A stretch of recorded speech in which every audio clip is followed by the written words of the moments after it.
Tonight, we are going back in time, far back, before skyscrapers, before stock markets, before anyone argued online about whose city is better. We are visiting a city that once had everything. And when I say everything, I mean everything. Gold flowed through this place the way rain flows through a gutter. Ships arrived full. Ships left even fuller. People came from faraway lands just to look at it, and then quietly feel bad about their own hometown. This city was rich in the kind of way that made people stop worrying about tomorrow, which, as history gently reminds us, is usually when trouble starts clearing its throat. But not yet, not tonight. At its height, the city did not feel fragile. It felt permanent. Wide stone streets stretched out in neat lines, worn smooth by centuries of footsteps. Markets opened early and closed late. The air smelled like spices, fresh bread, and sea wind. Somewhere nearby,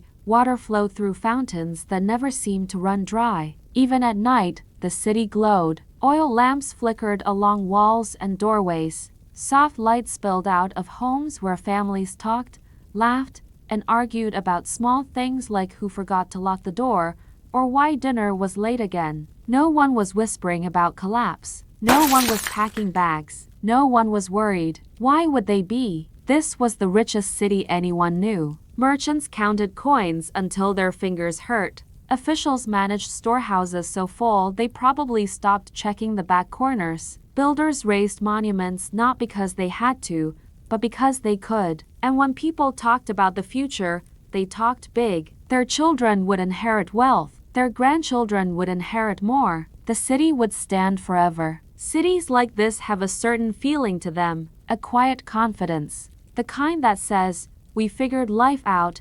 If you had walked through its streets during the day, you would have seen order everywhere. Guards standing calmly at gates, clerks writing records, workers moving goods with no sense of hurry. There was no rush, because time itself seemed generous here. At night, the city slowed even more. Shops closed their doors. Music drifted softly from courtyards. People gathered on rooftops to catch the breeze. Somewhere, a cat probably knocked something over and acted like it meant to do that. Even the poorest neighborhoods felt close to abundance. Food was available. Work existed. The city provided. And when visitors arrived, which they did often, they left with stories. Stories about wealth so common it felt boring. About streets so safe you could walk them at midnight. About a city that did not seem to fear anything. If cities could feel pride, this one had plenty. But pride, like wealth, can make people sleepy. And this story, like many bedtime stories, begins in comfort. It is important to understand this part, because collapse is easier to imagine when things are already bad. But this collapse began when things were very, very good. The city had survived wars. It had survived political changes. It had survived bad rulers and boring ones. People believed it had passed every test, so they stopped looking for the next one. The buildings stood tall, some already ancient even back then. Temples rose above the streets, not just as places of worship, but as symbols, proof that this city mattered, proof that it would be remembered, and for a long time, it was. Writers praised it, travelers admired it, rivals envied it. No one asked, what if this ends? Because endings feel rude when life is comfortable. Instead, people focused on the present, on business deals, on festivals, on renovations, on small personal dramas that felt important at the time. The city did not feel like a place that could fall. It felt like a place that would simply continue. And that feeling, the feeling of endless continuation, is one of the most powerful illusions in history. At its peak, the city did not shout about its greatness. It did not need to. Wealth whispered here. It showed itself in smooth stone, full warehouses, and the relaxed posture of people who believed tomorrow would look a lot like today. And why not? Every system seemed to work. Every road led somewhere useful. Every trade route brought something valuable back. The city did not just have money. It had rhythm, a daily pulse that felt steady and strong. Morning markets, midday work, evening meals, nighttime quiet. Nothing dramatic, nothing alarming, just life. And this is where many people get confused when they hear what happened later. They expect fire. They expect enemies. They expect a single bad year that ruins everything. But the truth is much softer than that. The truth is that at the moment this city stood tallest, it was already learning how to fall. Not loudly, not quickly, not in a way anyone noticed yet. But for now, the city sleeps peacefully. Its people dream of growth, not loss. Its leaders plan expansions, not exits. Its streets echo with footsteps, laughter,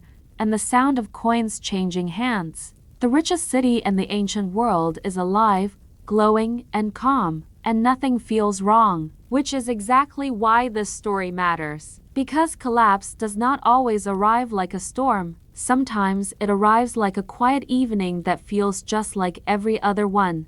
And as the lamps flicker and the city settles into another comfortable night, no one realizes they are standing at the highest point they will ever reach. The silence has not begun yet, but it is getting closer. And in the next chapter, we will look at the one thing that made all of this possible in the first place: the land, the location, and the quiet gift of geography that turned an ordinary settlement into the richest city the ancient world had ever known. For now, rest here. The city is still full, the streets are still warm, and history is still holding its breath. Before the city became rich, before it became powerful, before it became confident enough to relax a little too much, it was just land, quiet land, no grand buildings, no crowded markets, no gold stacked behind stone walls, just earth, water, wind, and time doing what they always do. And this is where the story really begins. Because long before people arrived with plans and ambitions,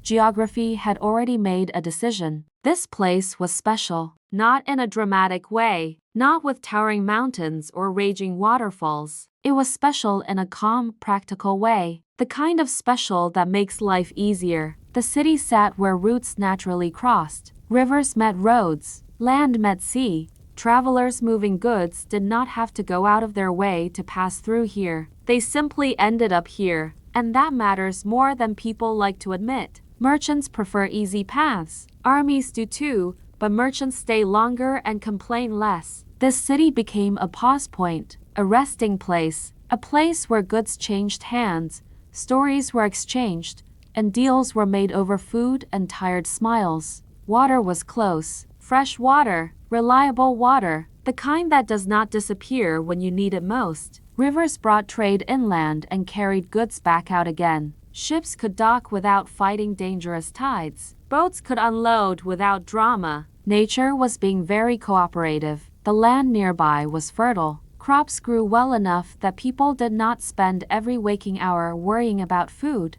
When a society reaches that point when food is mostly reliable, everything else speeds up. People specialize, skills develop, culture grows, and the city had time to grow slowly, comfortably, without panic. The climate helped too, not too harsh, not too gentle. Seasons existed, but they behaved themselves. Winters did not destroy, summers did not burn everything away. Life here required effort, but not constant survival mode. This balance gave people space to think beyond tomorrow. And when humans get that space, they usually start building. The first settlers did not know they were standing at the future center of wealth. They were just choosing a spot that felt right, close to water, easy to defend, pleasant enough to stay. Over time, paths turned into roads, shelters turned into homes, homes turned into neighborhoods. Then trade noticed, caravans arrived, ships followed, goods piled up,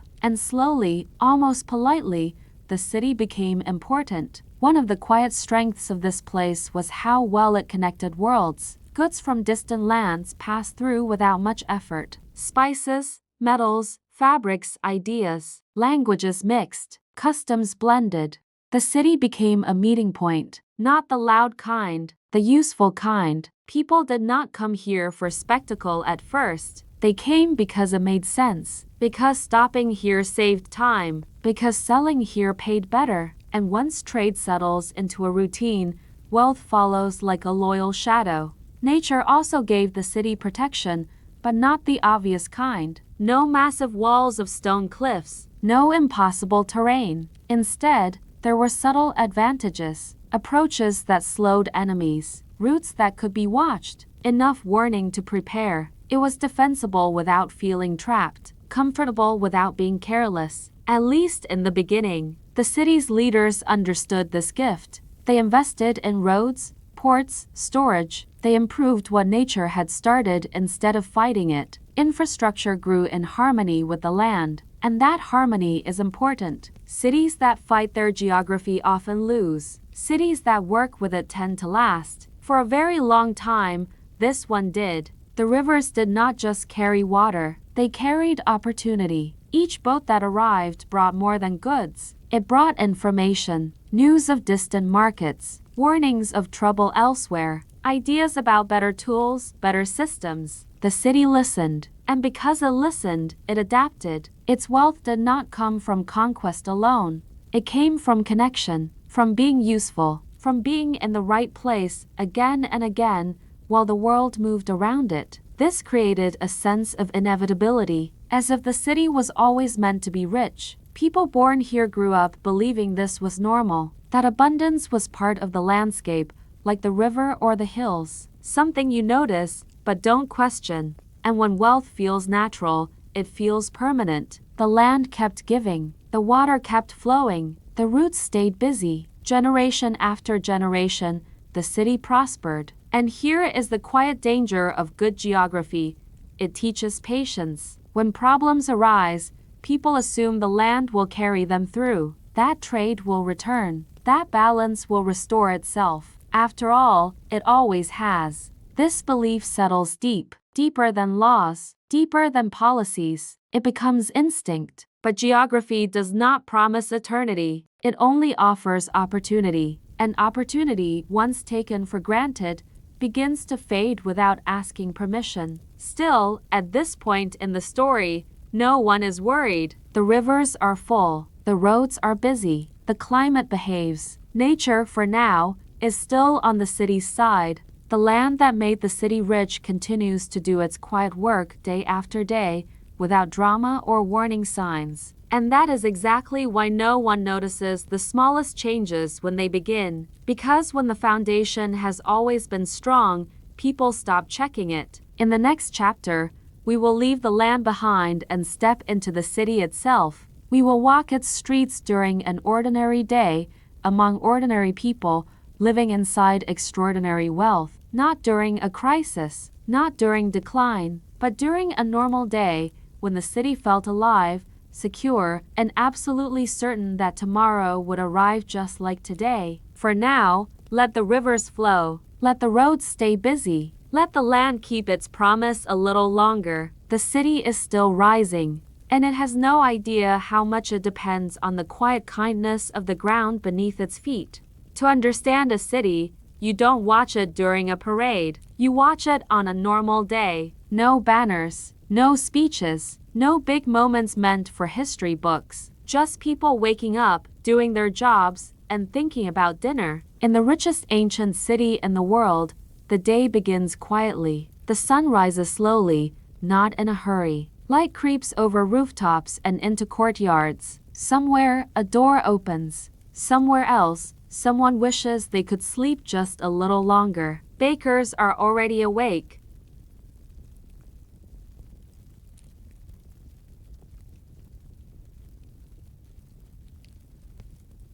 The smell of fresh bread begins to drift through the streets, acting as a very effective alarm clock. Merchants open wooden shutters. They sweep dust from thresholds. They arrange goods carefully, even though they know people will touch everything anyway. The city wakes up not with noise, but with motion. People move with purpose, but not stress. There is work to do, yes, but no urgency. Supplies are steady. Trade is reliable. Tomorrow is not a mystery here. Children run through narrow streets, dodging carts and pretending not to hear their parents calling them back. Animals wander freely. Someone argues about prices. Someone else pretends not to hear. In the center of the city, markets begin to fill. Spices from faraway lands, Cloth dyed in colors that required long journeys and careful hands. Metal tools polished to shine. Coins passed from palm to palm, worn smooth by years of use. Money moves constantly here, not loudly, not greedily, just steadily. Officials walk through the crowd, checking records, collecting taxes,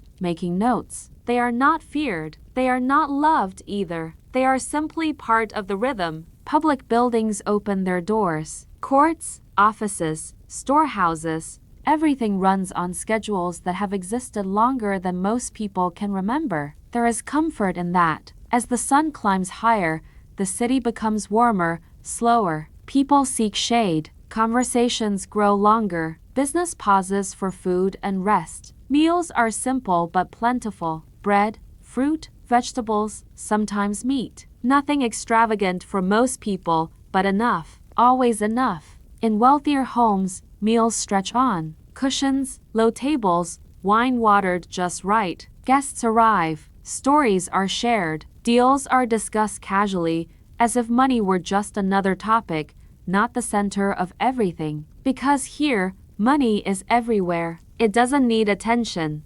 In the afternoons, the city softens. Work continues, but gently. Artisans focus on detail. Builders repair rather than rush. Teachers instruct students who may or may not be listening very closely. Public baths fill with quiet conversation and steam. People relax. Muscles loosen. News travels slowly from mouth to mouth. Nothing feels urgent. Nothing feels fragile. And that might be the most dangerous feeling of all. As evening approaches, the city changes again. Shops close. Streets empty slightly. Families return home. The air cools. The light turns golden, then soft, then blue. Oil lamps are lit one by one, like stars appearing early. Courtyards glow. Music drifts from somewhere unseen. Laughter echoes briefly, then fades. People gather where they always do on rooftops, in shared spaces, around small fires. They talk about the day, about neighbors, about things that matter right now. No one talks about collapse. Why would they? The city feels strong beneath their feet. The walls stand firm.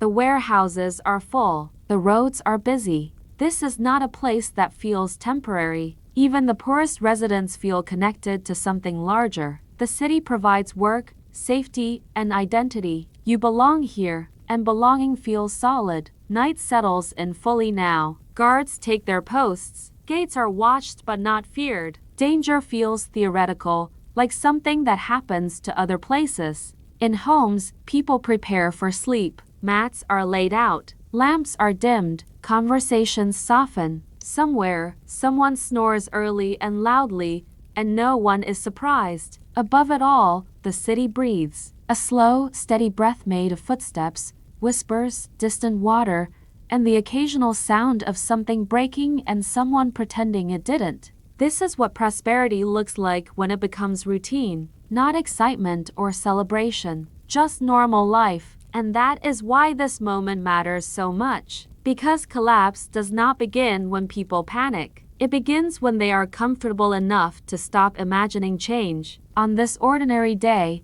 nothing unusual happens. No disaster, no warning, no sign worth recording. If you lived here, you would remember this day only as another day, another morning, another market, another meal, another quiet night. And that is the quiet tragedy of great cities. They do not fall during their worst days. They begin falling during their best ones. As the city sleeps, its systems keep running. Trade routes hum. Storehouses stay full. Officials plan tomorrow exactly like today. The rhythm continues. But rhythms can slow without being noticed. Next, we will look beneath this daily life and examine the machinery that made it all possible, the systems of wealth, trade, and organization that kept the city rich and slowly made it less flexible than it realized. For now, just stay here in this ordinary day. Let the markets fade. Let the lamps go out. Let the city rest in its confidence. Because at the height of its comfort,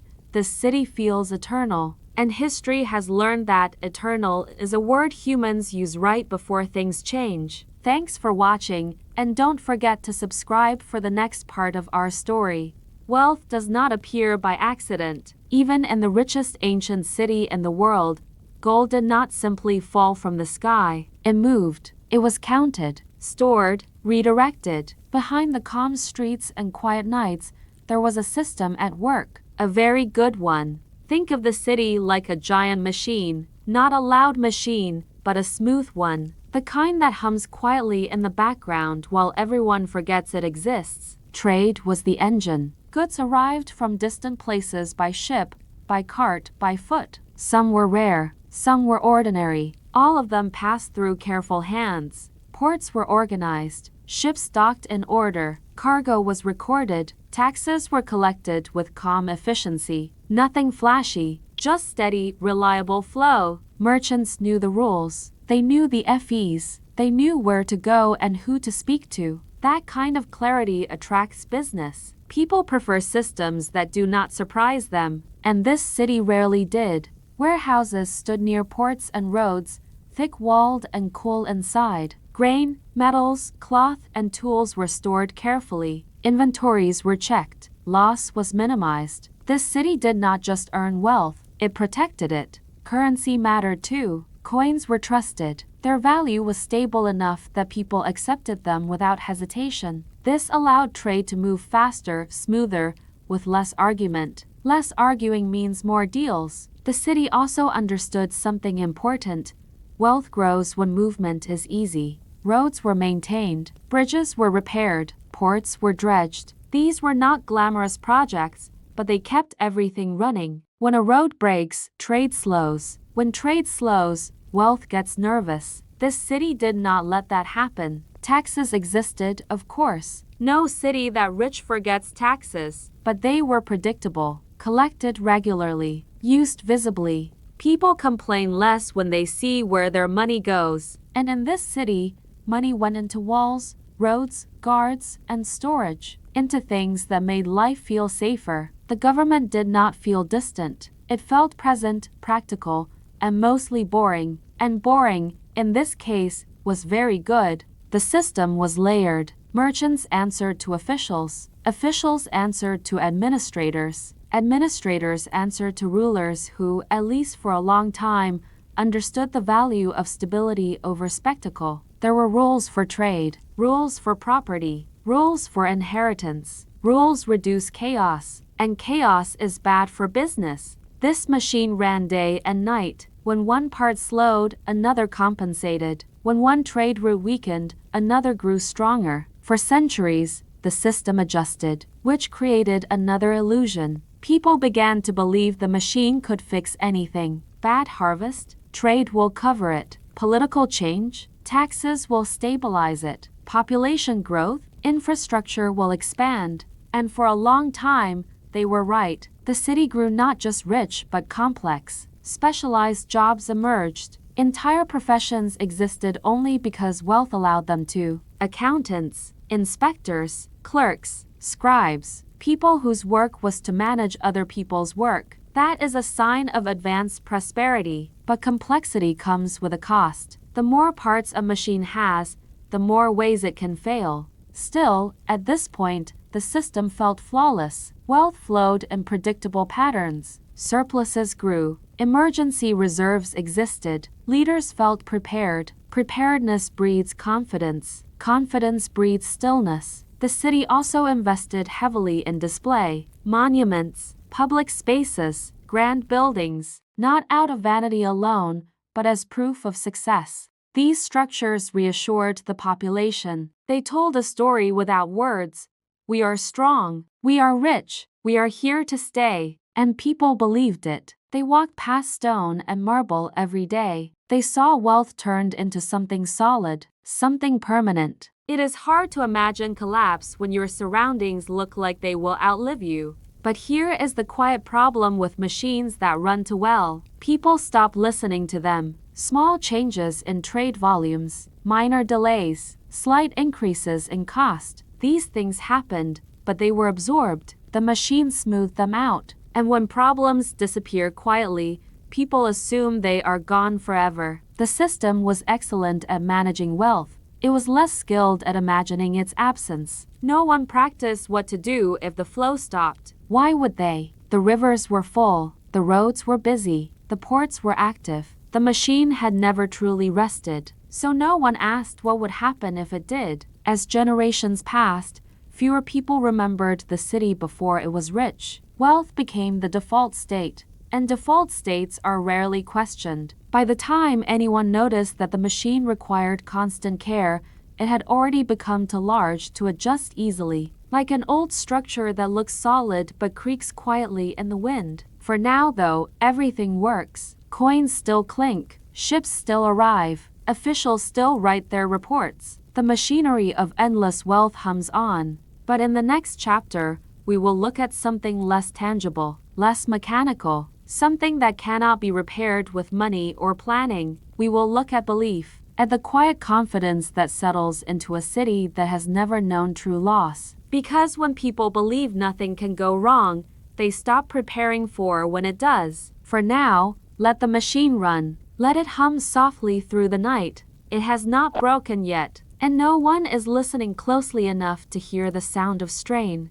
Confidence does not arrive all at once. It settles in slowly, like dust, like habit. In the richest ancient city in the world, confidence had been building for generations. Each year of prosperity added another layer, another reason to relax, another reason to believe that whatever problems existed could be handled later. Later is a very comfortable word. People here did not talk about risk. They talked about growth, expansion, improvements, new projects, bigger plans. The city had earned this mindset. It had survived storms, wars, and changes in leadership. It had adapted and continued. So people stopped asking if it would continue. They assumed it would. Leaders walked through halls lined with records of success, numbers that always pointed upward, maps that showed trade routes spreading wider every year. When advisors raised concerns, they were listened to politely, then reassured. Things always balance out,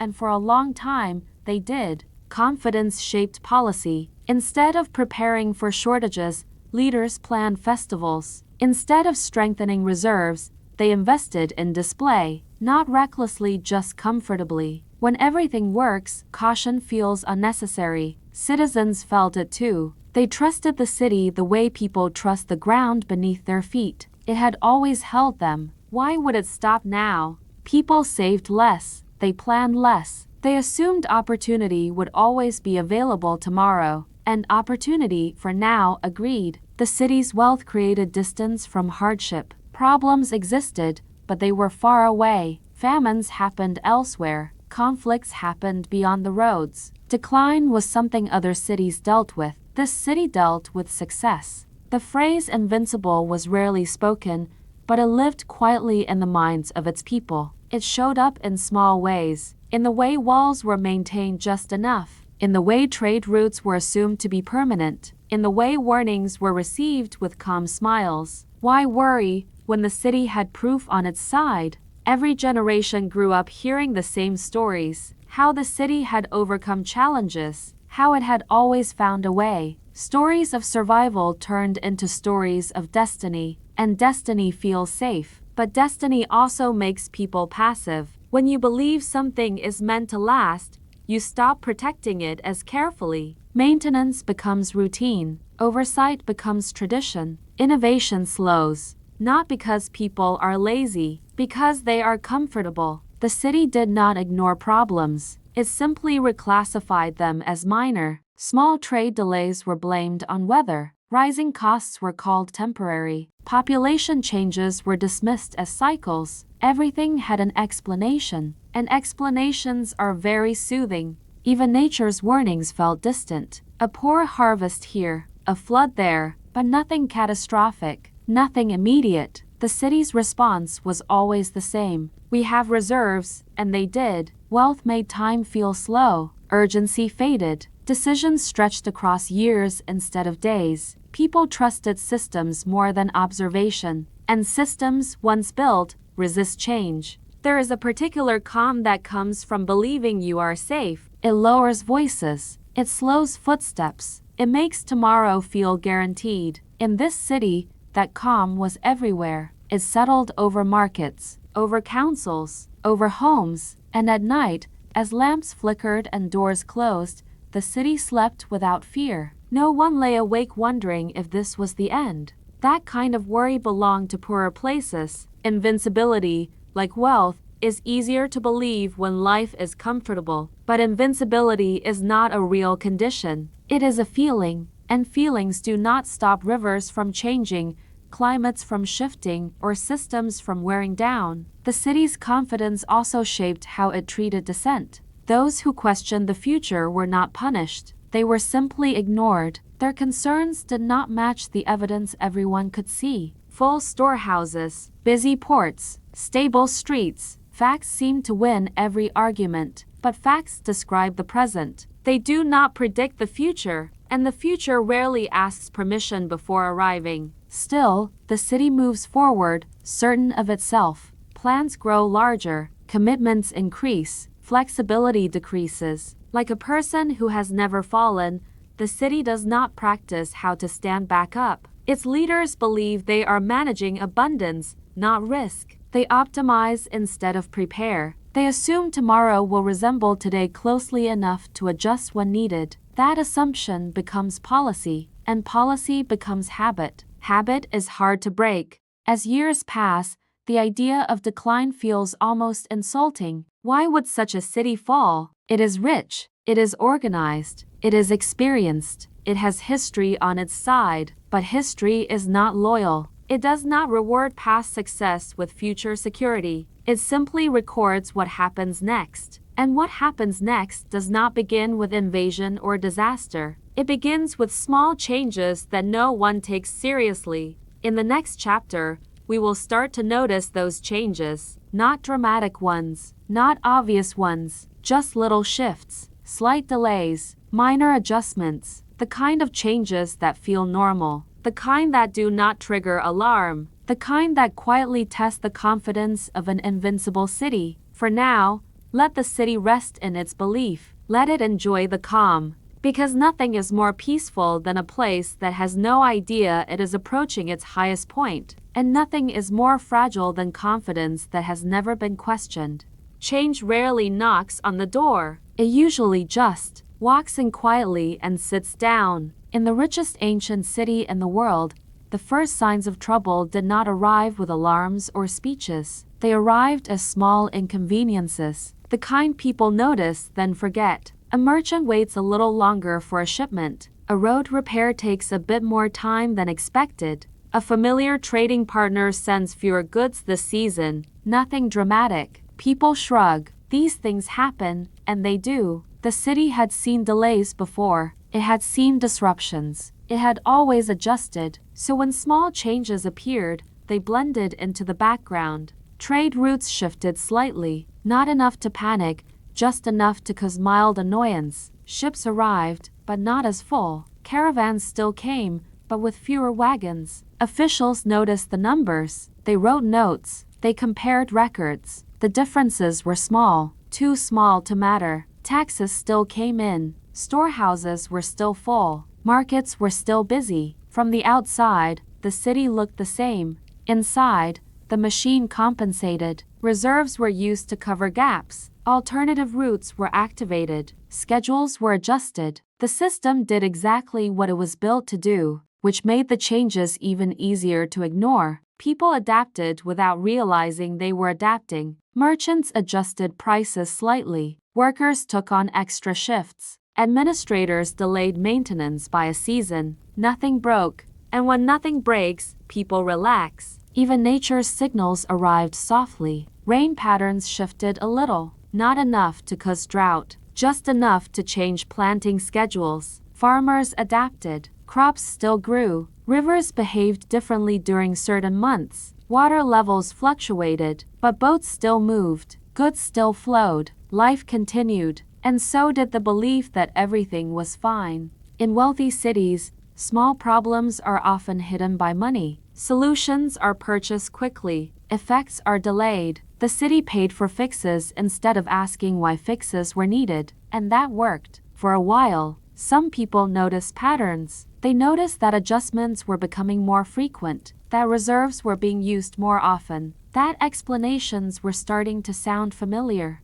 But noticing something and acting on it are very different things. Warnings did not feel urgent. No one was hungry. No one was afraid. Fear is what pushes people to change. Comfort encourages them to wait. The city waited. Each season brought tiny differences, slightly higher costs, slightly longer travel times, slightly fewer visitors. Each change was explained. Weather, politics elsewhere, temporary issues. Temporary is another comfortable word. It promises resolution without effort. The city's leaders continued planning as before. Projects moved forward. Investments continued. Why stop progress over minor fluctuations? From their perspective, stopping would have been the real risk. And so the adjustments piled up, none of them dangerous alone. But together, they began to stretch the system. Maintenance was delayed. Infrastructure aged quietly. Minor repairs became more common. Still,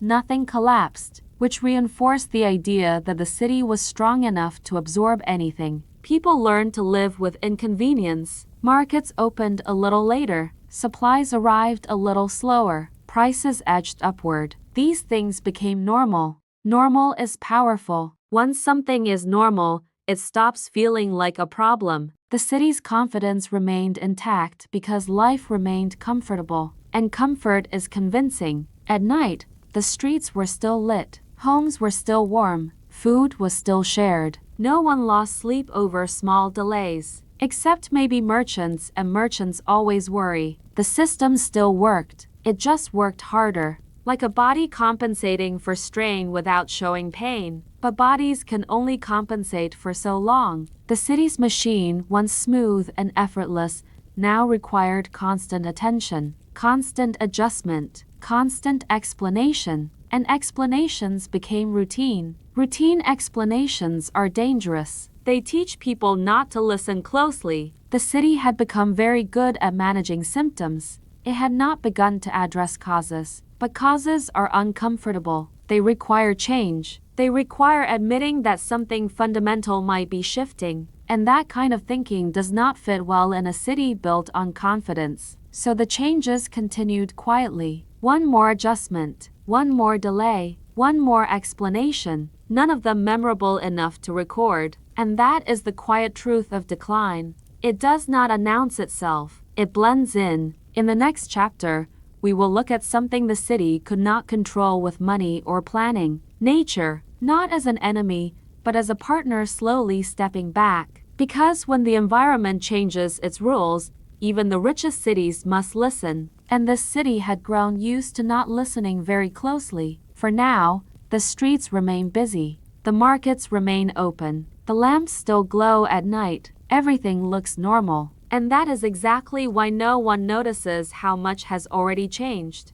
Nature does not argue. It does not send warnings in clear language. It does not hold meetings or write reports. It simply changes. And in the richest ancient city in the world, nature did not turn hostile overnight. It did something far quieter. It became less generous. At first, no one noticed. Why would they? The city had always lived in balance with its land. The rivers flowed, the fields produced, the seasons behaved well enough. This place had always been dependable, but dependability can fade slowly. Rainfall patterns shifted, not enough to cause panic, just enough to feel different. Farmers adjusted planting times. Crops still grew, but yields were slightly lower. Slightly is easy to ignore. The rivers changed too. Water levels rose and fell in new rhythms. Boats still traveled, but captains paid closer attention. Timing mattered more than before. Trade adapted. It always did.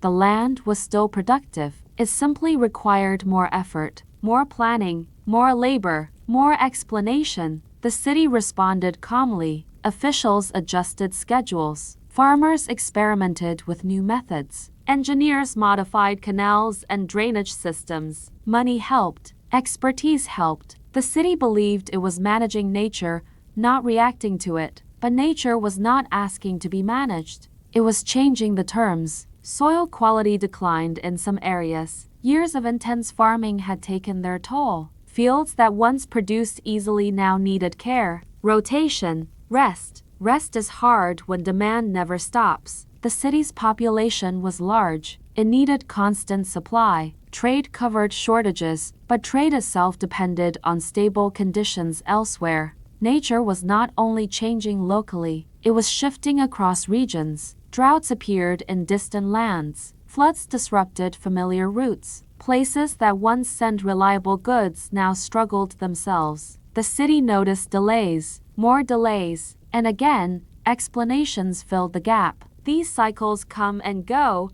they always had. Except this time, the cycles overlapped. Small environmental changes stacked on top of trade adjustments, which stacked on top of infrastructure strain. Still, life remained comfortable. Markets were full enough. Meals were shared. The city did not feel threatened. Nature's changes were polite. They waited to be taken seriously. The rivers still flowed, but they carried more sediment. Channels needed clearing more often. Ports required maintenance. Maintenance happened, but maintenance costs time, and time costs money. And money, though abundant, is never infinite. Forests near the city thinned. Wood was needed for building, fuel, ships. Resources that once felt endless now required planning. Planning happened, but planning assumes stability, and stability was slowly slipping. The city had grown large during a time of environmental balance. That balance had allowed expansion without restraint. Now, nature was gently reminding the city that growth has limits, not with disaster, with inconvenience. Farmers worked harder for the same results. Fishermen traveled farther. Traders adjusted expectations. Everyone adapted. Adaptation feels like success until it becomes constant. Nature did not collapse the city. It simply stopped supporting it as easily as before. And that subtle shift mattered, because systems built during abundance struggled during constraint. The city's infrastructure, designed for growth, now required preservation. Preservation is quieter work, less rewarding, less visible, and visibility matters in wealthy cities. Leaders preferred projects people could see. Walls, buildings, monuments. Environmental maintenance happened quietly, without praise, so it often lagged behind need. No one ignored nature entirely. That would be unfair, but they underestimated how long change could last. They believed balance would return. Nature did not disagree, it simply did not hurry. Years passed. Adjustments became permanent. What once felt temporary became expected. The city adapted again and again, each time slightly reducing its margin for error. Margins matter. They are what allow recovery. And the city's margins were thinning. Still, no one panicked. No one fled. No one declared an emergency. Because life was still good. And as long as life is good, humans assume it will stay that way. Nature is patient. It allows that assumption, until it doesn't. In the next chapter, we will look at how wealth, once a strength, began to create distance within the city itself. Because when resources tighten, inequality grows, and inequality changes how people respond to decline. For now, the rivers still move, the fields still grow, the city still stands. Nature has not turned against it. It has simply stopped holding it up, and the city, used to being carried,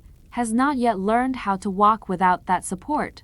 For a long time, wealth had been the city's solution to everything. If something broke, wealth fixed it. If something slowed, wealth smoothed it out. If something felt uncomfortable, wealth made it easier to ignore. But wealth has a quiet weakness. It can hide instability instead of removing it. As the city adjusted to nature's changing rules, wealth continued to flow but not evenly. Some people felt the changes sooner than others. Merchants noticed tighter margins. Farmers noticed harder seasons. Laborers noticed longer hours. The elite noticed very little. Their homes were still full. Their tables were still heavy with food. Their days were still shaped by choice rather than necessity. And this is how imbalance begins. Not with cruelty, with distance. The city's wealth had grown so large that it no longer moved as a single body. It pulled, it settled, It stayed close to power. Those at the top felt secure enough to slow down. Those below worked harder to keep things running.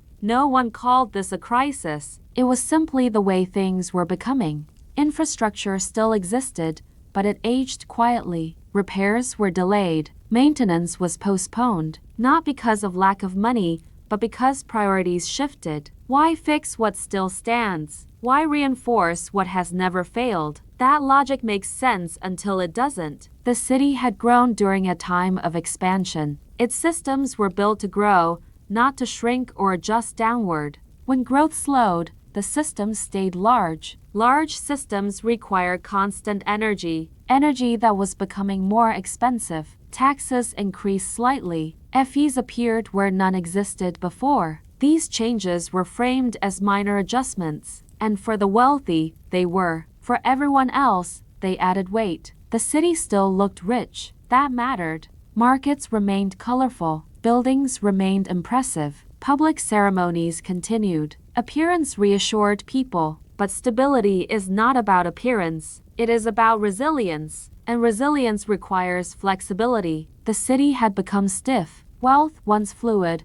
had hardened into structures, traditions, and expectations. It was invested in land, monuments, and systems that could not easily change. The city was rich in things that could not move, and movement was becoming essential. Inequality widened quietly, not enough to cause revolt, just enough to change behavior. People began thinking more about personal survival than collective future. Trust thinned. Cooperation became transactional. Why share when resources feel tighter? Why plan long-term when short-term effort feels safer? The city still functioned, but its spirit shifted. People noticed, not openly, not loudly, just in small ways. Neighbors helped less. Officials enforced rules more strictly. Conversations felt shorter. Wealth still existed, but it no longer created ease for everyone. And ease matters. Ease is what allows societies to absorb shock. Without it, every challenge feels heavier. The elite, protected by wealth, remained confident. They still believed the city was strong. They still believed adjustments were enough. Their experience supported this belief. They lived above the strain. But cities do not collapse from the top down. They weaken from the inside out. Workers carried more responsibility with fewer rewards. Systems depended on people who felt less invested in maintaining them. That is dangerous. When people stop believing in a shared future, they stop protecting it. The city's wealth now supported comfort, not cohesion. And cohesion is harder to rebuild than buildings. Still, nothing dramatic happened. No riots, no mass departure, no collapse. Just quiet strain. The city had money, but it lacked adaptability. It could buy solutions, but it could not buy time. The machine still ran, but it felt heavier, slower, less forgiving. Mistakes became more costly. Delays had larger effects. Margins thinned further. And no one wanted to say the word decline, because decline feels like failure. And this city did not see itself as capable of failure. Yet, in the next chapter, we will arrive at a moment that feels ordinary, but carries great weight. A night, not marked by disaster or announcement, just a night when the city felt different, quieter, less certain. For now, the city remains rich, but wealth alone is no longer enough to keep it stable, and stability, once lost, rarely returns quietly. No one marked the date. There was no announcement, no alarm, no final meeting where someone said, "This is it." It was just a night, an ordinary one at first. The sun set the way it always had, lowering itself behind the familiar outline of roofs and towers. The light softened, shadows stretched. The city prepared for evening, following routines older than memory. Shops closed their shutters. Carts rolled home. Footsteps slowed. Nothing unusual. Oil lamps were lit along the streets, but not as many as before. No one commented on it. Maybe a few households saved oil. Maybe some shops closed early. These things happen. People adapt. The markets quieted faster than usual. Vendors packed up without much conversation. There were fewer jokes, fewer arguments over prices. Still, nothing alarming. The city had seen quieter nights before, after festivals, after long workdays, after heavy rain. This night felt similar, and yet slightly different. As darkness settled in, the city's usual background noise softened. The steady hum of life voices, movement, music felt thinner, not gone, just spaced out. Guards took their positions. They noticed the quiet, but they welcomed it. A calm shift is an easy shift. No trouble to manage, no crowds to watch. They leaned on walls and listened to the night. The sound of water moving through channels felt louder than usual. Footsteps echoed longer, doors closed with more finality. In homes, families gathered. Meals were simpler, conversations were shorter. People felt tired, but not in a way that demanded explanation. Fatigue can come from many places. Someone mentioned that trade had been slow lately. Someone else nodded. Another changed the subject. No one wanted to dwell on it. After dinner, lamps were dimmed. People lay down earlier. Sleep arrived quickly. The city rested. And that is the strange thing about this night. Nothing happened. No fire, no attack, no collapse you could point to. Just a subtle shift in atmosphere. The city felt less occupied by itself, as if attention had drifted elsewhere. In the wealthiest neighborhoods, silence felt luxurious, calm, peaceful, the kind of quiet people pay for. In poorer areas, silence felt different. It felt like absence, like something missing that had not yet been named. A few homes stood dark, not abandoned, just unlit. People had left earlier in the day, maybe for work, maybe for good. No one counted. The streets were still safe. The walls still stood. The city was intact. But something intangible had changed. Cities are not just buildings and systems. They are energy, movement, expectation. That night, expectation weakened. People did not plan tomorrow with the same confidence. Not consciously, just in small, quiet ways. A merchant decided to delay an order. A family discussed leaving after the next season. A worker wondered if opportunities might be better elsewhere. Thoughts drifted. The city did not fall asleep dreaming of growth. It dreamed of adjustment. An adjustment is the beginning of letting go. The quiet spread slowly, not across the whole city at once. Neighborhood by neighborhood, street by street. Places near the ports felt it first. Fewer voices, fewer arrivals. The absence of unfamiliar accents. Ports are where cities hear the world breathing. That night, the world sounded distant. By midnight, the city was unusually still. Even the animals sensed it. Fewer calls, less movement. The moon reflected off stone and water, highlighting empty spaces. Not ruins, just gaps. Gaps where something used to happen. If you had walked through the city then, you might not have noticed anything specific, but you would have felt it. The way you feel when a conversation ends and no one starts another. The way you feel when a room empties gradually and you realize you are alone. This was not the end, but it was the first night the city did not fully show up for itself. And that matters, because cities decline not when they are destroyed, but when people stop investing their presence. Presence is powerful. It is what fills streets, maintains systems, and keeps routines alive. That night, presence thinned. Not dramatically, not permanently, but noticeably. In the days that followed, life continued. Markets opened, ships arrived, work was done. But something had shifted in memory. People remembered that quiet. And once you notice absence, you start seeing it everywhere. The city did not collapse that night, but it crossed a line between confidence and uncertainty, between fullness and enough, between we are here and maybe not forever.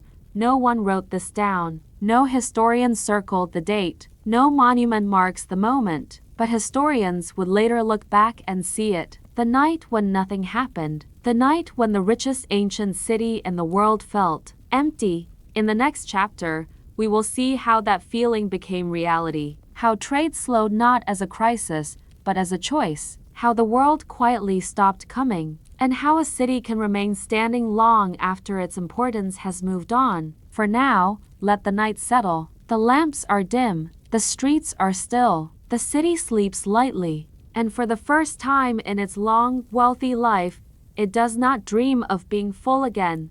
Trade does not stop all at once. It does not send a message saying, "This is the end." It simply chooses other paths. In the richest ancient city in the world, trade did not collapse. It drifted. At first, ships arrived a little less often, not enough to alarm anyone. A missed arrival here, a delayed caravan there. Schedules were adjusted. This route is slower now. That market is unstable. Next season will be better. Trade language is full of hope. Ports remained open. Docks were maintained. Officials showed up every morning, ready to record arrivals. They waited. Some days, fewer ships came in. Other days, none at all. Still, no panic. Trade has rhythms. Everyone knows that. But the rhythm was changing. Merchants began hearing the same phrases from different places. Costs rising, delays increasing, risks spreading, nothing personal, just business. Other cities were growing, other routes were improving.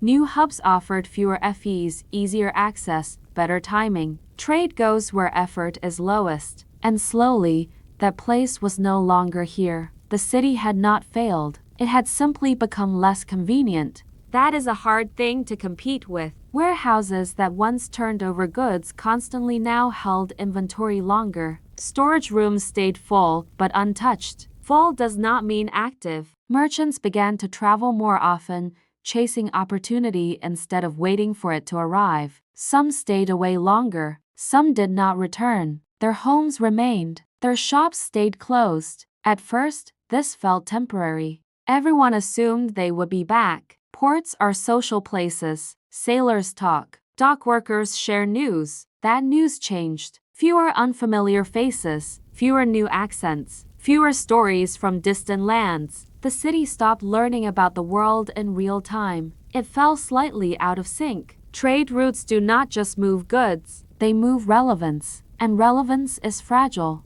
Officials noticed tax revenue flattening, not dropping sharply, just not growing. Flat lines on records are easy to ignore when you are used to steady rises. The city still had money. It still had reserves. But reserves are meant to support trade, not replace it. The flow was weakening. Some trade partners stopped renewing agreements. Others reduced volume. A few quietly shifted allegiance to places that felt more dynamic. Trade follows energy. The city's energy was fading. Merchants adapted. They always do. They diversified. They downsized. They became cautious. Caution slows everything. Deals took longer. Investments shrank. Risk was avoided. That avoidance spread. The city still functioned, but it no longer felt essential. And when a city stops being essential, the world finds ways around it. Markets reflected this change subtly. Certain goods became harder to find. Prices fluctuated. Choice narrowed. People adjusted diets. Habits shifted. No one starved, which is why no one panicked. The city had wealth,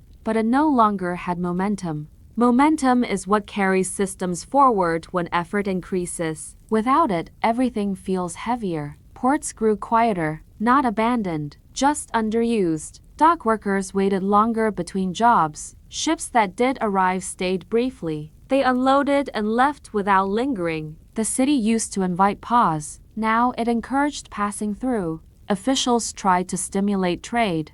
Fees were adjusted. Incentives offered. Infrastructure improved. But trade is not convinced by effort alone. It responds to opportunity. And opportunity had shifted. The city's location had not moved. Its rivers still flowed. Its roads still connected. But other places now offered similar advantages without the weight of old systems. Newer cities are lighter. They bend faster. The old city was strong, but stiff. That stiffness now mattered. As trade thinned, the city's social fabric changed. People whose lives revolved around movement began to leave. Sailors, merchants, carriers. These are not people who stay where opportunity fades. They follow the horizon. Each departure was small, unremarkable. A family moving, a business closing, no announcements, just less presence. And presence, once lost, is hard to regain. The city's leaders continued planning as if trade would return to its old patterns. They spoke of recovery,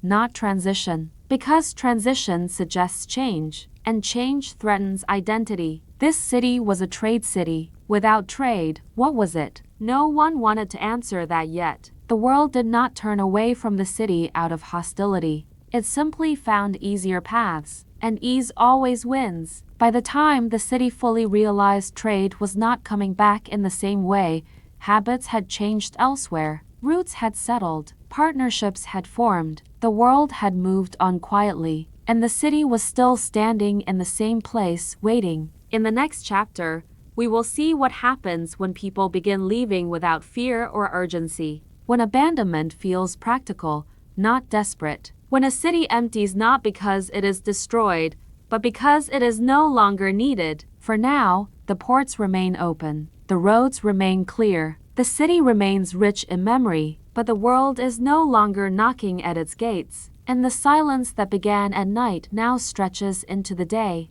When people imagine a city being abandoned, they imagine chaos, shouting, running, smoke in the air, someone yelling that it's time to leave. That is not how this city emptied. There was no panic here, no rush, no moment where everyone decided at once. People simply stopped staying. The first to leave were the ones who always leave first. Traders, sailors, travelers, people whose lives were built around movement. When trade slowed, they followed it elsewhere. That felt normal. Their homes were locked, not destroyed. Their shops closed neatly. Neighbors assumed they would return. Some did not. Next came the families tied to those trades. Fewer jobs meant fewer reasons to stay. They did not flee. They planned. Just for a while, they said. Until things improve, they packed what mattered, left furniture behind, trusted that the city would wait for them. Cities had always waited before.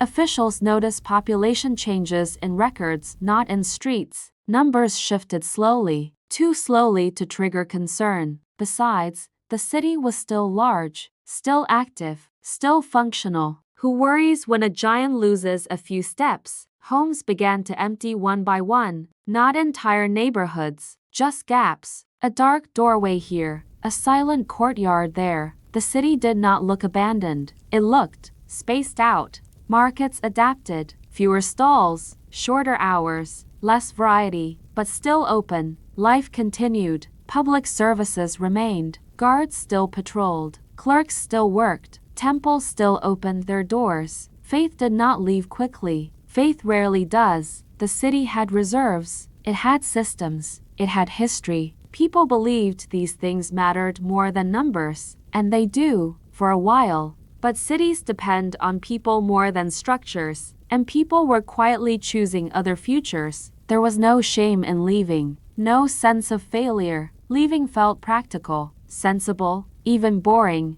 That is what made it dangerous. When leaving feels ordinary, it spreads. People talked about opportunities elsewhere. Better trade, better land, easier work. They shared stories casually, not dramatically. Stories inspire movement. Soon, staying required justification. Why remain in a place that was no longer growing? Why wait for recovery when life could continue somewhere else? Those who stayed did so for reasons that are hard to move. Age, duty, attachment, or simply because leaving felt like too much effort. The city grew older, not in years, in energy. Streets felt wider, not because they changed, but because fewer feet walked them. Public gatherings shrank. Festivals continued, but attendance thinned. Laughter echoed longer because there was more space to echo through. Echoes are signs of absence. Still, no one declared the city dead. It was still standing, still functioning, still recognizable. That mattered. Abandonment happened in layers. First, the outer districts thinned, areas near trade routes that no longer mattered.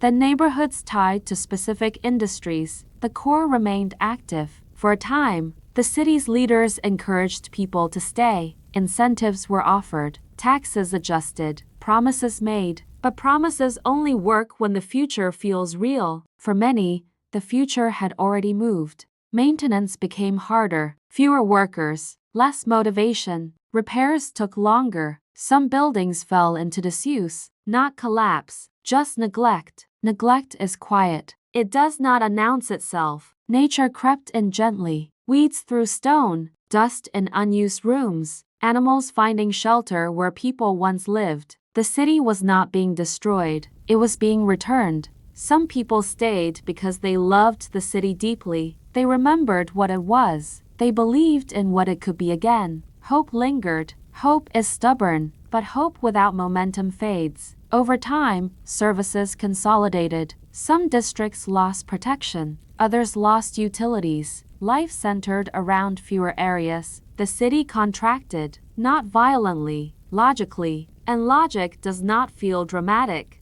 Families adjusted routines. Travel times changed. Social circles shrank. People noticed fewer faces, not fewer buildings. Buildings remain long after people leave. That can be confusing. From a distance, the city still looked impressive. Walls stood. Towers rose. Streets remained. Travelers passing through might not realize how many doors were closed permanently. Silence deepened. Not sudden silence. Layered silence. The city was no longer emptying because of crisis. It was emptying because it no longer made sense to stay. And that is the most final kind of departure. In the next chapter, we will meet those who remained. The last people who stayed behind. Not heroes, not fools, just humans who held on when most had already let go. For now, imagine the city at dusk. Lights flicker in fewer windows. Footsteps are spaced apart. Voices travel farther than before. The city is not gone, but it is learning how to be quiet. And once a city becomes comfortable with quiet, it rarely learns how to be loud again. Every city, no matter how rich or powerful, eventually reaches a moment when it belongs to fewer people. Not officially, not by law, just by presence. In this city, that moment arrived quietly. Those who remained were not the strongest or the smartest. They were not chosen by history. They simply stayed because leaving felt harder than staying. Some were old, some were tired, some were deeply attached to routines that no longer made sense anywhere else. They knew the city too well to abandon it easily. Caretakers stayed, the people who watched over buildings that no one visited anymore. They swept empty halls. They locked doors that might never be opened again. Priests and temple keepers stayed. Faith outlasts prosperity. Rituals continued even when congregations shrank. Candles were lit. Prayers were spoken into quieter rooms. Guards remained, though fewer than before. Their patrols grew longer and lonelier. They walked streets that once buzzed with life, now echoing with their own footsteps. At first, this felt strange. Then it felt normal. Normal has a way of reshaping expectations. The last residents developed new rhythms. Markets became personal. You recognized everyone there. Conversations grew longer because there was no rush. Time slowed. Homes were clustered closer together now. Entire districts stood empty, but no one bothered to lock every door. There was nothing to steal. Wealth had lost its meaning. People lived simply. They reused what existed. They repaired instead of replaced. They shared more because there were fewer people to share with. This kind of life is not tragic. It is quiet, and quiet can be peaceful. Children still played, though fewer of them. Their games echoed louder than before. Laughter carried across open spaces. They did not know they lived in a once great city. To them, it was just home. Adults remembered. Memory became heavy. They spoke of the past often, not with bitterness, with softness, like telling stories about a loved one who had moved far away. Do you remember when the street was full? Do you remember the ships? Do you remember the noise? They remembered abundance like a dream. The city's systems simplified. Complex administration gave way to practical decisions. Fewer rules, fewer records, fewer reasons to keep detailed accounts. The machine that once managed endless wealth now managed survival. But survival was not desperate. Food was available. Water still flowed. Shelter remained. Life was smaller, but stable. Nature continued reclaiming space. Plants grew where people no longer walked. Birds nested in places once too busy for them. the city felt alive in a different way. Some nights were very quiet, too quiet. People noticed how sound behaved differently, how silence pressed gently against walls, how even small noises felt important. A dropped cup, a closing door, a voice calling from far away. Everything mattered more. Loneliness existed, but it was shared. People checked on each other. Absence was noticeable. In a strange way,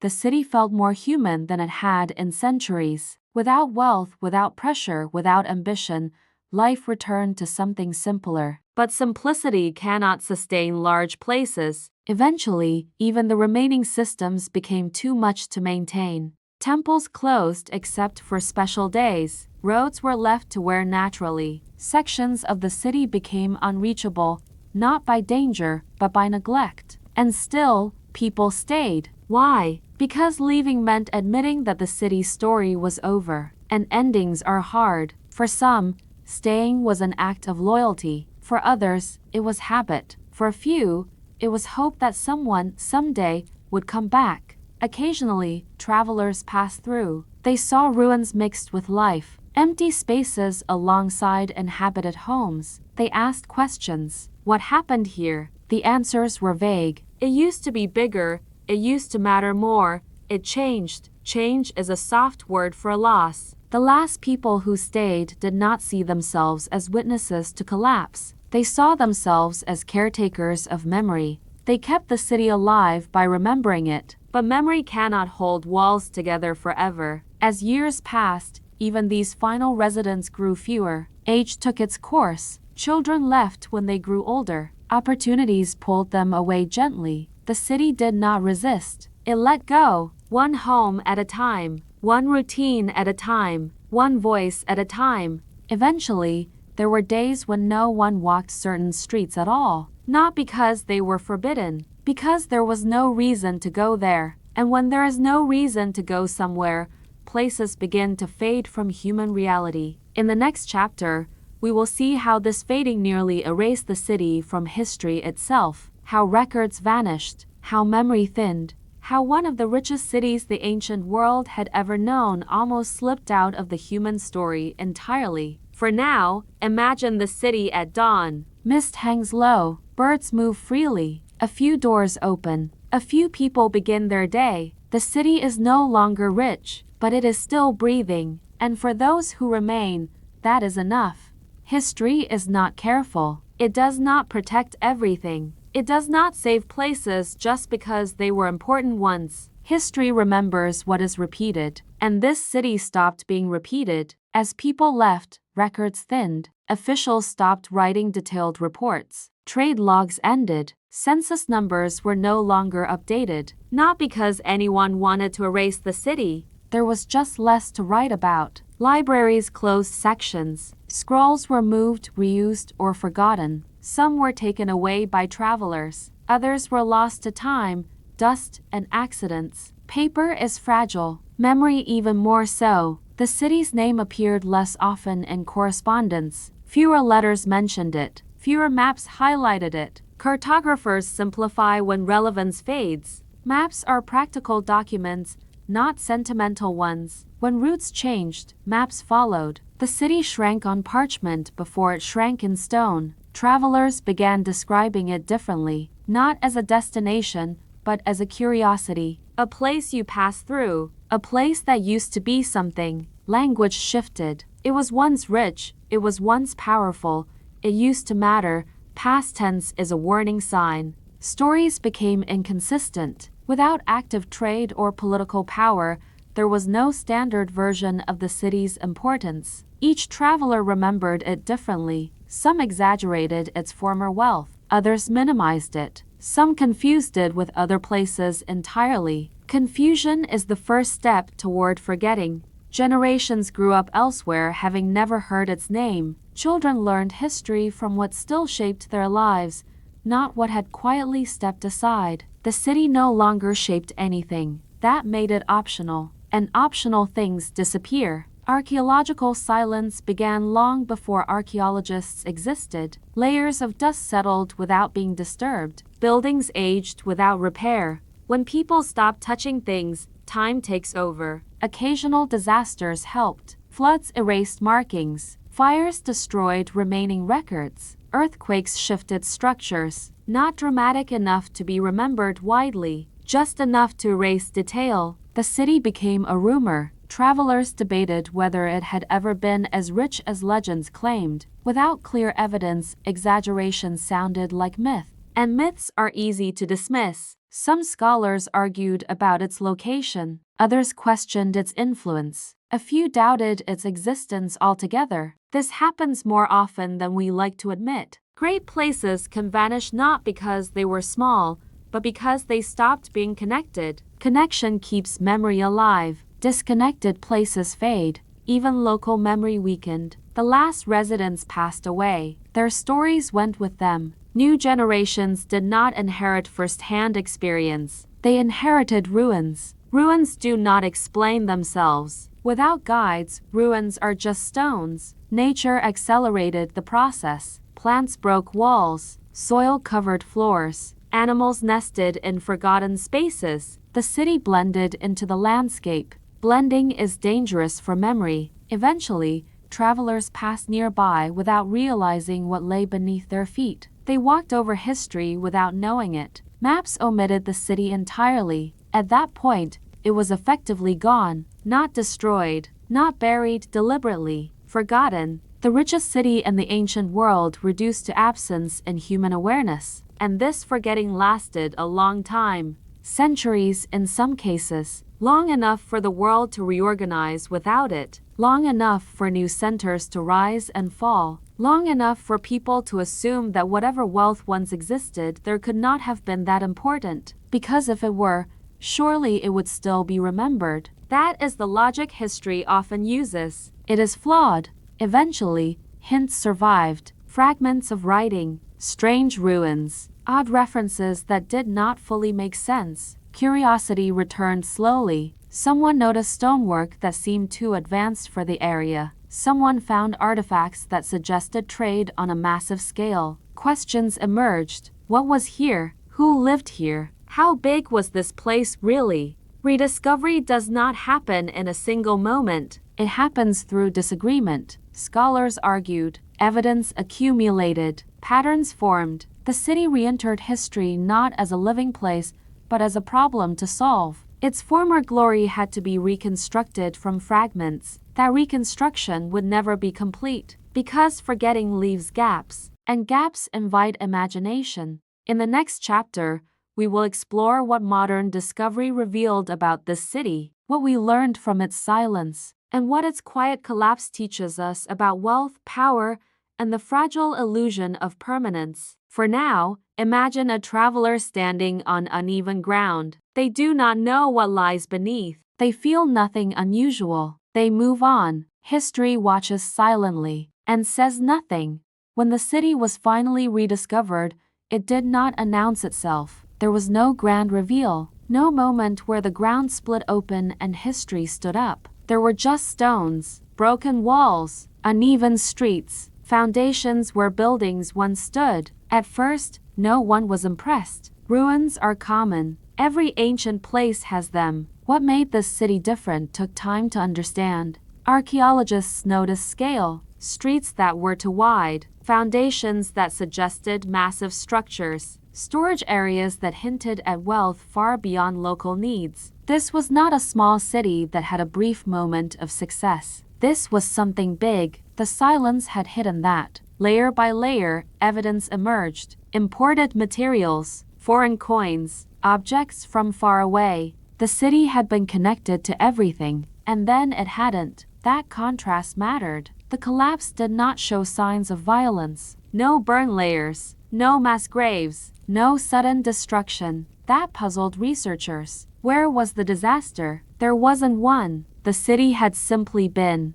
left. This realization changed how historians thought about collapse. Not all collapses are loud. Not all endings are caused by enemies or disasters. Some systems end because they become unnecessary. We tend to believe wealth protects places, that money buys permanence. This city proved otherwise. It had money, it had influence, it had access. What it lost was relevance. Trade shifted, Power moved. People followed opportunity. Wealth alone could not stop that. The city also taught us about dependence. It was deeply tied to global systems. When those systems changed, the city had little internal resilience. It was optimized for success, not for adaptation. That optimization had once made it rich. Later, it made it fragile. Archaeologists found evidence of careful planning and efficient systems, but they also found signs of rigidity. Infrastructure built for specific purposes that could not easily change. When trade declined, there was no backup identity. The city was not a cultural capital. It was not a military stronghold. It was not a spiritual center. It was a hub, and hubs only exist while connections do. Another lesson came from the lack of panic. The absence of sudden disaster layers showed that people were not forced out. They chose to leave. That choice was rational. History often focuses on dramatic moments, battles, plagues, earthquakes. This city reminded us that slow decisions shape the world just as much. One person leaving at a time can empty a place faster than any invasion. The ruins also revealed how nature reclaims space patiently. No rush, no anger, just growth. Plants filled gaps, animals moved in, soil built up. The city became part of the environment again. This return was not violent, it was gentle. That gentleness is unsettling. It suggests that the world does not notice when human systems fade, it simply adjusts.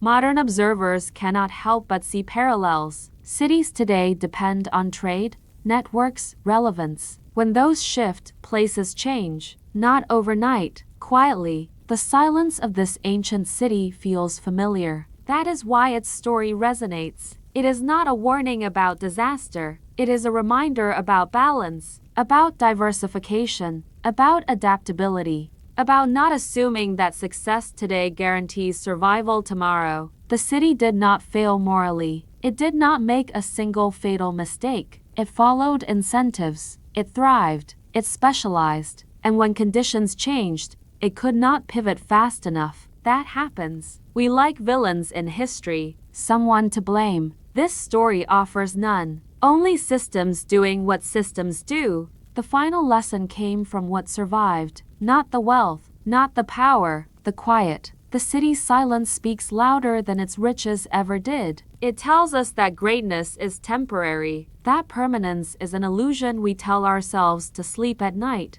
Ironically, that makes this story perfect for bedtime. In the next and final chapter, we will step back and reflect on the city as a whole. What it was, what it became, and why its quiet ending matters more than any dramatic fall ever could. For now, imagine standing among the ruins at sunset. No crowds, no noise, just wind moving through stone. The city is no longer asking to be remembered. It simply exists, and somehow, that feels enough. For about 1,000 years, nobody really thought about the Golden City. Sure, there were locals who knew about some old stones sticking out of the ground. Maybe they used a fallen column as a bench. Maybe kids played hide and seek in what used to be a temple. But nobody knew what it all meant. The jungle had done its job. Vines covered everything. Trees grew right through what used to be fancy mansions. If you walked past the ruins, you'd probably just think, some old rocks, and keep going. But then archaeologists showed up. This was back in the 1800s, when archaeology was kind of the Wild West of science. People were obsessed with finding lost cities. They wanted treasure, sure, but they also wanted their names in history books. I discovered this was the ultimate flex. So when explorers stumbled onto these ruins, massive stone walls, elaborate carvings, evidence of a huge city, they absolutely lost their minds. This must have been destroyed, they declared. Look at all this rubble. Clearly, there was a catastrophic event, probably an earthquake, or invaders, or both. Maybe a volcano too, just to be dramatic. They weren't completely making stuff up. I mean, the city was in ruins. Buildings had collapsed. To someone in the 1800s, standing in front of a fallen palace, it seemed obvious. Something terrible happened here, all at once. Early archaeologists loved a good disaster story. They'd find a broken pot and be like, aha, evidence of violent destruction. Never mind that pots break for, normal reasons. Drop one while doing dishes and suddenly your kitchen looks like a war zone. The first theories were wild. Some people thought the city was conquered by a massive army. Others believed there was a religious uprising where angry citizens burned everything down. A few even suggested plague wiped everyone out so fast they just left everything where it was. Newspapers ate it up. Ancient city destroyed in cataclysm made for way better headlines than ancient city experienced gradual economic decline over several generations. The second one is accurate, but it doesn't exactly sell papers. But here's the thing about actual archaeology. It's slow, careful work. And the more carefully people studied the ruins, the less the dramatic theories made sense. For one thing, there was no burn layer. When cities get destroyed by fire, you find charcoal everywhere. The Golden City? Barely any. Just normal cooking fire residue. No mass graves either. If plague or war killed everyone suddenly, you'd find bodies. Lots of them. Archaeologists found some burials, sure, but normal cemetery stuff. No piles of victims. And the buildings? Yeah, they'd collapsed, but not all at once. When they studied the walls carefully, they could see different levels of decay. Some buildings fell apart in, like, the year 300. Others lasted until 500 or 600. That's not a catastrophe, that's just time doing its thing. The pottery told an interesting story too. In the early layers, you found fancy imported dishes from far away. As you dug up through time, the imports decreased. More locally made stuff, simpler designs. Eventually, barely any pottery at all. That's not destruction. That's shopping at cheaper stores because times are tough. They found abandoned construction projects too. Half-built walls. A temple that was started but never finished. That's not invaders attacked and everyone fled. That's we ran out of money and workers, so guess we're not finishing that temple. One archaeologist, Dr. Helena Voss, who spent like 30 years studying this place, finally published a paper that basically said, guys, nothing exploded here. The city just got gradually poorer and emptier until there was nobody left to maintain anything. People were shocked. Historians had been teaching the dramatic version for decades. And then the Golden City fell. Made for great lectures. Students stayed awake for that. And then the Golden City experienced a multi-generational economic contraction made students snore into their notebooks. But the evidence was clear. Slow decline, not sudden disaster. They found houses where people clearly lived for generations after the Golden Age ended, just in smaller parts of the house, maintaining less of it. The fancy dining room became storage. The courtyard garden got overgrown. But people were still there, living smaller lives in a bigger, emptier city. Eventually, archaeologists could trace the whole timeline. They could see trade networks shrinking on maps based on where pottery came from. They could see population declining based on which neighborhoods got abandoned first. They could literally watch the city get quieter decade by decade. The last residents probably didn't even realize they were the last ones. They were just living their lives in an increasingly empty city until one day someone was like, you know what? There's a better opportunity in the valley, and they left too. No drama, no explosions, just a slow fade. Modern archaeology had to rewrite the story completely. Gone were the tales of sudden catastrophe. In their place, a much more realistic but way less exciting narrative about economic patterns and demographic shifts. Dr. Voss said in an interview once, "People want ancient cities to fall spectacularly because it makes us feel like our own problems are unique and dramatic. But cities usually die the way people do, slowly, quietly, one system failing after another." That quote didn't make the newspapers, but it was true. The Golden City didn't explode. It deflated. It got older and tireder and emptier until there was nothing left but stones and memories. And honestly, that's way more profound than any disaster story. Because it means every abandoned building, every closed shop, every quiet street was once full of people making rational decisions that made sense at the time. They weren't stupid, they weren't cursed, they were just living in a changing world, adapting as best they could, until adaptation meant leaving. The archaeologists who discovered this were genuinely surprised, but they probably shouldn't have been. Because that's how most things end, really. Not with a bang. With a gradual, quiet drift into something else. So here's the weird thing.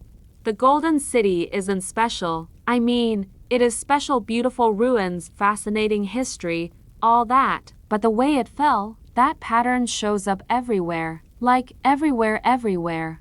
Archaeologists started comparing notes, and they kept finding the same story playing out across different continents, different time periods, different civilizations. Rich city gets really rich, then gradually gets less rich. Then people leave. Then jungle or desert or grass takes over. It's almost boring how consistent it is. Take the Mayan cities. For years, people thought they were destroyed by drought or war or some apocalyptic event. Nope. Turns out most of them just slowly declined as trade routes shifted and populations moved to better locations. Same pattern. Or Angkor Wat in Cambodia. Massive temple complex, huge city then. Empty. For a while, historians blamed invasions. But the evidence shows people gradually relocated as the irrigation systems became too expensive to maintain and climate patterns changed. Same pattern again. Even Rome didn't really fall the way we imagine. Yeah, there were invasions, but the city itself declined over centuries. The population shrank from over 1 million to maybe 30,000. Buildings crumbled because nobody could afford to fix them. Eventually, people were using the Colosseum as a quarry for building materials. That's not a catastrophic end, that's a really long goodbye. The pattern is so common that archaeologists have a term for it. Systemic collapse, which is a fancy way of saying lots of small problems stacked up until the whole thing stopped working. Here's why it happens quietly. First, nobody decides one day, let's abandon our city. Instead, a few merchants move to where business is better. Then a few wealthy families. Then skilled workers follow the money. Each decision makes sense individually, but collectively they hollow out the city. Second, cities die from the edges inward. The outer neighborhoods get abandoned first. The poorest areas, then middle-class districts. The city center, the fancy part with temples and palaces, often hangs on longest. So for a while, it looks like everything's fine if you're in the middle of it. Until suddenly it's not. Third, and this is the big one, wealth is always temporary. Every rich city got rich for specific reasons. Maybe it was on a great trade route. Maybe it controlled important resources. Maybe it had the best harbor or the most fertile land or the strongest military. But then things change. New trade routes open up. Resources run out or become less valuable. Better harbors get developed elsewhere. Military power shifts. And here's the thing. When you're on top, you build everything around being on top. Your whole economy, your infrastructure, your way of life, it all assumes the good times continue. When they don't, it's really hard to adapt. You've got these massive temples that need constant maintenance, a huge population that expects food imports, an administration that costs a fortune to run. You can't just downsize easily. It's like if you bought a mansion when you were making great money, and then your income dropped by half. You can't just abandon half the mansion. You're stuck maintaining this huge expensive thing that doesn't fit your new reality. Cities have the same problem, but multiplied by thousands of people. So they contract. Services get cut. Buildings don't get repaired. The really rich people leave for better opportunities. The middle class gets squeezed. Eventually, you're in a spiral. Fewer people means less tax revenue, means worse services, means more people leave. And nobody's making one big dramatic decision. Everyone's just responding rationally to their circumstances. The philosopher-historians of the Golden City back when it was still golden actually wrote about this. They knew cities could fall. They just didn't think it would happen to them. One writer said, "A city is like a flame. It burns bright while it has fuel, then dims, then goes out. There is no tragedy in this, only the nature of flames. That's pretty chill for someone watching their civilization decline. But he was right. There is something almost peaceful about understanding that wealth is temporary, that cities rise and fall like tides, that nothing is permanent, but that's okay because nothing needs to be. Modern cities aren't immune either. Detroit was one of America's richest, most powerful cities. Then the auto industry changed, and the city contracted dramatically. Not destroyed, just gradually less populated, less wealthy. The bones of prosperity still there, but quieter now. Same pattern. It happens to companies too, and empires, and families, and honestly, to individual people. You have periods where everything's working, money's flowing in, opportunities are abundant, life feels golden. Then circumstances change, sometimes your fault, sometimes not, and that golden period ends. You adapt, you continue, but differently. The lesson isn't depressing though. It's actually kind of liberating.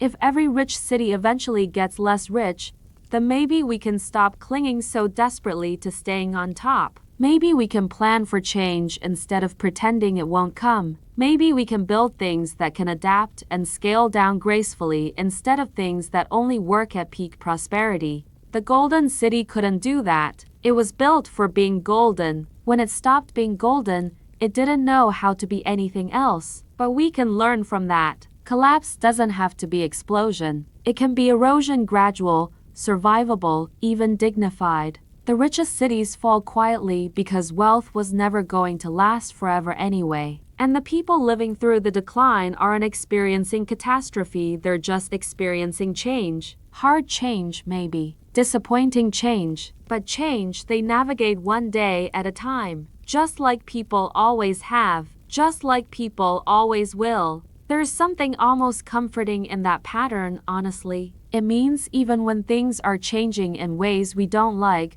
we're still just part of an ancient, ongoing story. And that story doesn't end with disaster. It ends with transition, which is what we'll see in our final chapter.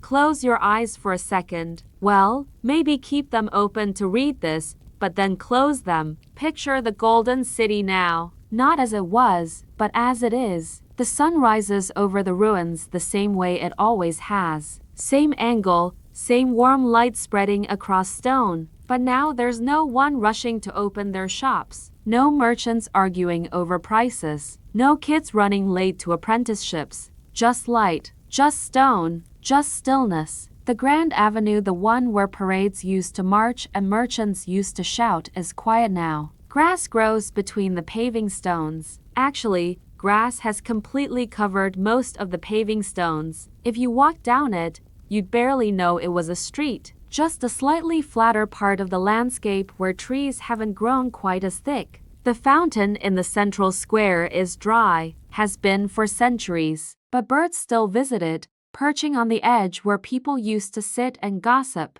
A lizard suns itself on what was once an incredibly expensive marble bench. The lizard doesn't know it's expensive marble. It just knows it's a nice warm spot. That's the thing about ruins. They don't know they're ruins. To the trees growing through the palace floor, it's just ground. To the vines covering the temple walls, it's just something to climb. Nature doesn't see abandoned buildings, it sees opportunities. The golden ceiling in the Great Hall has mostly fallen. Pieces of it lie scattered in the grass, little squares of gold leaf that occasionally catch the light. Sometimes a hiker finds one and pockets it, wondering what it's from. Usually they just get covered by leaves each autumn, uncovered each spring, in a cycle that'll continue until the gold finally wears away completely. Which it will eventually. Even gold doesn't last forever. The residential neighborhoods where families used to cook dinner and argue about whose turn it was to fetch water are the hardest to distinguish now. Nature reclaims regular houses faster than monuments. 1,000 years is enough time for a family home to become just a rectangular bump in the ground. Maybe one wall still standing, maybe not. But sometimes, if you look carefully, you can still see the layout, where the courtyard was, where the kitchen must have been. You can imagine someone standing right there, stirring a pot, complaining about their day, having no idea their house would outlast their civilization. The wind moves through the ruins differently than it moved through the city. Back then, buildings blocked it, channeled it, created those weird drafts that every city has. Now it flows freely, rustling through trees that grow where dining rooms used to be. It's a different sound, not worse, not better, just different. At night, the ruins are dark. No torches on the walls anymore, no oil lamps in windows, just moonlight on stone, and stars overhead that look exactly the same as they did when people lived here. The city isn't tragic now. It's just done. It had its time, centuries of it. Centuries of people living and laughing and working and complaining about taxes. Centuries of children growing up and old people dispensing wisdom and everyone in between just trying to figure life out.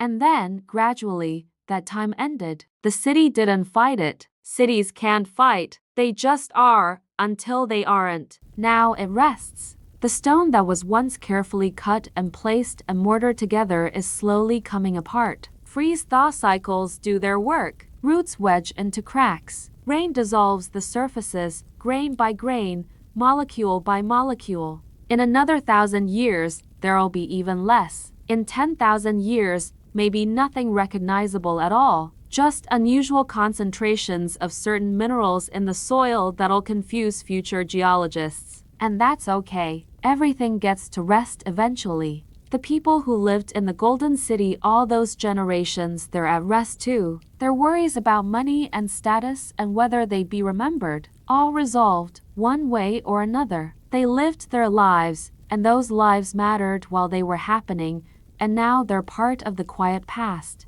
There's something deeply peaceful about standing in the ruins. Modern visitors say that a lot. They expect to feel sad, seeing this evidence of a fallen civilization, but mostly they feel calm, because the ruins prove something important. You can be incredibly successful and powerful and wealthy, and then not be those things anymore, and the world continues. The sun still rises, birds still sing, life goes on, just in different forms. The Golden City isn't gone, really. It's just sleeping. It's in the stones that hikers rest against, in the stories archaeologists piece together, in the way sunlight hits those scattered pieces of gold leaf on random Tuesday afternoons when nobody's watching. It's in this story you're hearing right now, as you drift off to sleep. And maybe that's the real lesson. Not that everything ends, that's obvious, but that endings can be gentle, that you can have your time of brightness and glory, and then transition into something quieter, and that's a complete story, not a tragedy, just a story. The city is at rest now. The people who lived there are at rest, and you can rest too, because tomorrow there will be new things to build and new problems to solve and new reasons to rush around. But right now, in this moment, you're just here, breathing, thinking about an old city that was once golden and is now peaceful. There's nowhere you need to be, nothing you need to prove. The Golden City doesn't need to be golden anymore, and neither do you in this moment. Just rest. The ruins will still be there in the morning, quietly existing under the sun. And so will you. Good night.